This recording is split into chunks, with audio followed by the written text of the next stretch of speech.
এই প্রকল্পটা শুরু হয়েছে গত সরকারের আমলে। ওনারাও এটা চেষ্টা করে সময় পারেন নাই, কিন্তু এখন যেহেতু এই উপদেষ্টার বন্ধু এটার সাথে ইনভলভ, উনি বন্ধুর জন্য এবং একই সাথে আমার জানা মতে এইটা একটা ইনভেস্টমেন্ট করছে 9টা প্রতিষ্ঠান, সেটা হচ্ছে প্রায় 11 কোটি টাকা। যদিও সরকার তো কোনো ব্যবসা করতে পারে না, কিন্তু এই 11 কোটি টাকা ব্যবসা তারা পিপিপি প্রজেক্টের একটা নাম দেখিয়ে করছে। তার মানে হচ্ছে এখানে টাকা পয়সারও লেনদেন হয়েছে, আরো অনেক কিছুই হয়েছে। মূল উদ্দেশ্য একটাই, এই 9 জনকে আসলে ব্যবসা করতে দেওয়া। এবং এই 9 জন যদি ব্যবসা করে তাহলে কিন্তু প্রোডাক্টের দাম, মানে হ্যান্ডসেটের দাম কিন্তু অনেক বেশি বেড়ে যাবে।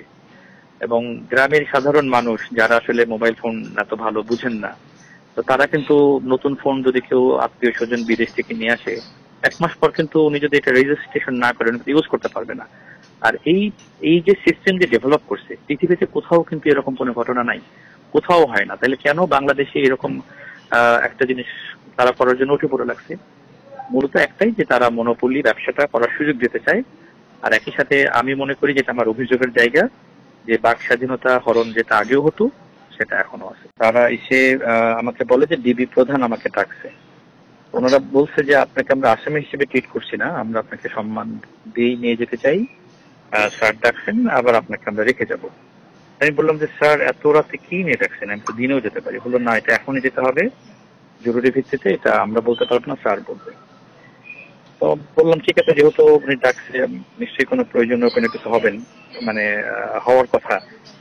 তো তারপরে যখন ওনার ডিবি থেকে পৌঁছালাম রাতে, তখন তারা আমার ফোনটা কেড়ে নিল এবং আসামিদের যে খাতা এন্ট্রি করতে হয় সেখানে লেখা আছে আসামির নাম, অন্য সবকিছু লিখতে হয়, সেগুলো লিখলো। দেন তারা আমাকে গারদে রাখলো। আমি খুব অবাক হলাম। আমি জিজ্ঞাসা করলাম ওই সময় যে আমাকে যে আসামির নাম লিখলেন, এটা কিসের মামলা বা কে মামলা করছে, বিষয়বস্তু কি?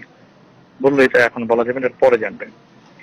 আমি গারদে থাকলাম। গারদে থাকার পরে কিছুক্ষণ পরে হচ্ছে ডিবি প্রধান আসলেন। উনি আমার বিষয়ে খোঁজ খবর নিলেন, নাম জানতে চাইলেন। কিছুক্ষণ পরে উনি আবার রেখে আবার কিছুক্ষণ পর আবার ডাকলো, ওনার রুমে তখন ডাকলো। তো রুমে ডাকার পরে আমাকে জানতে চাইলো যে আজকে হচ্ছে আমাদের একটা প্রেস কনফারেন্স হওয়ার কথা ছিল ঢাকা রিপোর্টার্স ইউনিটিতে। আপনি নিশ্চয়ই জানেন যে সরকার NEIR নামে একটা প্রকল্প করতেছে, যেটা 16ই ডিসেম্বর থেকে চালু হবে। এবং এই প্রকল্পর মাধ্যমে মানে 16ই ডিসেম্বরের পরে যে সমস্ত মোবাইল ফোন বিদেশ থেকে আসবে বা নতুন যে ফোন বিক্রি হবে, সেইটা রেজিস্ট্রেশন করা বাধ্যতামূলক হবে। তো এইটা একটা জটিল প্রক্রিয়া, এবং এই জটিল প্রক্রিয়া চালু হওয়ার মাধ্যমে বাংলাদেশে 25,000-এর মতো মোবাইল ফোন ব্যবসায়ী আছেন যারা ক্ষতিগ্রস্ত হবে। তো এই 25,000 মানুষের পক্ষ থেকে মূলত একটা সংগঠন, তারা এই বিষয়ের উপরে কথা বলতে চায়। তো সেটা নিয়ে মূলত একটা প্রেস কনফারেন্স আয়োজন করা, এবং এই প্রেস কনফারেন্সে আমি তাদের মিডিয়া কনসালটেন্ট হিসেবে কাজ করছিলাম।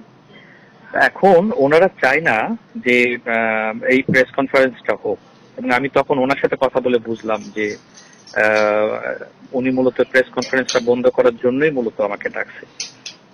তো আমি জানতে চাইলাম যে মানে এইটা মানে কেন করছেন, মানে আমার অভিযোগ বা আমার নামে ইয়েটা কি, মানে আপত্তির জায়গাটা কোথায়? তো উনি বললো এটা কিছু বলা যাবে না, এটা উপর থেকে অর্ডার। তো পরে আমি বুঝলাম যে উপর থেকে অর্ডার, মানে ডিবি প্রধান যদি বলেন উপর থেকে অর্ডার, তার মানে বোঝা যায় যে এটা কে করতে পারে আসলে। তো আমার জানা মতে এই উপরের ব্যক্তিটা হচ্ছেন একজন উপদেষ্টা। উনি চান না যে হচ্ছে এই 25,000 ব্যবসায়ী যারা, তাদের যা হয় হবে। উনি চান না যে এই 25,000 ব্যবসায়ী বাসুক মরুক, তাদের কিছু যায় আসে না। ওনার চাওয়া হচ্ছে 9 জন ব্যবসায়ী আছেন বা 9টা প্রতিষ্ঠান আছেন যারা বাংলাদেশে মোবাইল ফোনের প্রোডাকশন করে। আসলে তারা করে অ্যাসেম্বলিং, যদি বলে যে প্রোডাকশন করে। তো এই 9টা প্রতিষ্ঠানকে মনোপলি ব্যবসার সুযোগ দেওয়ার জন্যই মূলত এই প্রকল্পটা চালু করা। এখন এই প্রকল্পের বিষয়ে কথা যাতে না বলে মানুষ বা মিডিয়াতে যেন না আসে, সেই জন্য মূলত আমাকে আটকে রাখছিল।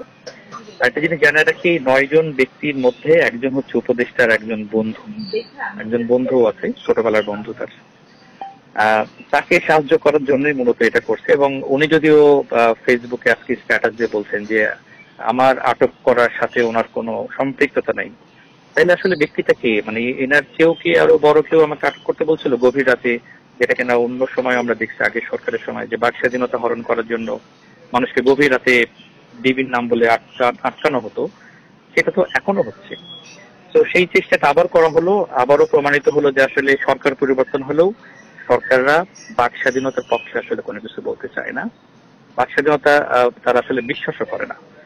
এই কারণেই মূলত আমাকে আটকানো হয়েছিল, এবং যখন আসলে সামাজিক মাধ্যম, বিভিন্ন গণমাধ্যমে এটা নিয়ে অনেক কথাবার্তা হচ্ছিল, তখন তারা আমাকে আসলে দিয়ে গেছে। আর গত রাতেই ডিবি প্রধান বলছিলেন যে আমাকে ছেড়ে দিবেন রাতের বেলায়, কিন্তু সেই থাকতে থাকতেও আমাকে রাত 12টায় নিয়ে সকাল 10:30